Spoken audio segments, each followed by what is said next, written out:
रिया को अक्सर आधी बेहोशी की हालत में ही रखा जाता था। उसके खाने पीने की चीजों में हल्की बेहोशी की दवा मिला देते थे वो लोग, जिसकी वजह से रिया बोध और बेहोशी के बीच झूलती रहती थी। हर रात रोहित उसे नींद का इंजेक्शन दे देता जो उसे अगली सुबह तक बेसुध रखता था। उसे उन लोगों ने किसी वीरान टापू पर रखा था, पर वे रिया पर कोई अत्याचार नहीं करते थे बल्कि उसका अच्छे से ख्याल भी रखते थे। उनकी दुश्मनी तो सिर्फ सैगल से थी। आज सुबह जैसे ही कल रात के इंजेक्शन का असर समाप्त हुआ, रिया ने धीरे से आंखें खोली। उसने रोहित और उसके 22 के कदमों की आहट सुनी। वे तेज कदमों से उसके कमरे की ओर बढ़ रहे थे, मानो घबराए हुए हों। रिया ने आंखें बंद कर ली और बेहोशी का नाटक किया। रोहित, लगता है टापू की ओर कोई नाव आ रही है।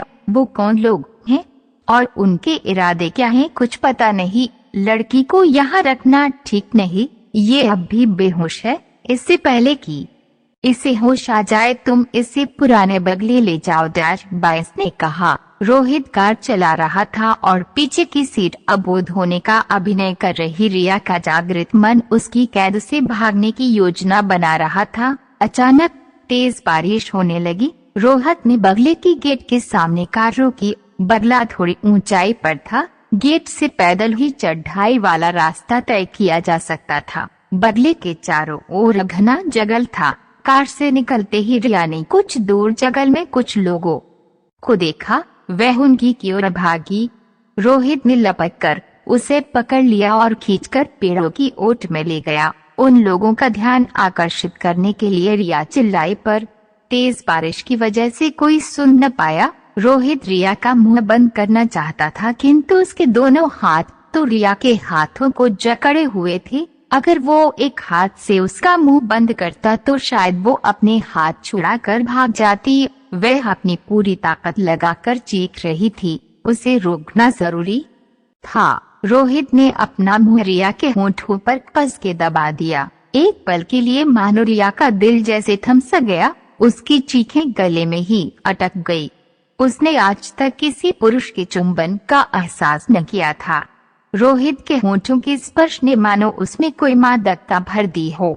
इतनी मादकता तो उन नशे की दवाओं और बेहोशी के इंजेक्शनों में भी न थी जो रिया को पिछले कुछ दिनों से लगातार दिए जा रहे थे। रिया का सारा प्रतिरोध समाप्त हो गया, मानो उस अपरिचित एहसास ने उसे आत्मसमर्पण करवा लिया हो। रोहित को हर कीमत पर रिया को भागने से रोकना था, इससे वह रिया को कस के पकड़े हुए था। परंतु रिया की ओर से अब कोई प्रतिक्रिया नहीं हो रही थी। वह तो पूरी तरह से सुन खड़ी थी, मानो उसे किसी सम्मोहन मंत्र ने अपने पाश में बांध लिया हो। वह सांस नहीं ले पा रही थी। इसका कारण जितना उसके मुख पर रोहित के मुख का दबाव था, उतना ही उसके अंदर उठ रही जानी भावनाओं का तूफान भी था। रिया की बोझल पलकें अपने आप बंद हो गई। उसकी बंद पलकों के किनारे से एक आंसू बह निकला। जैसे ही रोहित ने उन लोगों को दूर जाते देखा, उसने रिया को छोड़ दिया। रिया का अबोध शरीर रोहित की छाती पर आ गिरा। आंखें खोलो रिया, ये क्या हुआ तुम्हें? रिया के गालों पर थपकियां देकर उसे होश में लाने की कोशिश करते हुए रोहित बोला। उसके लिए ये समझ पाना मुश्किल था कि रिया को क्या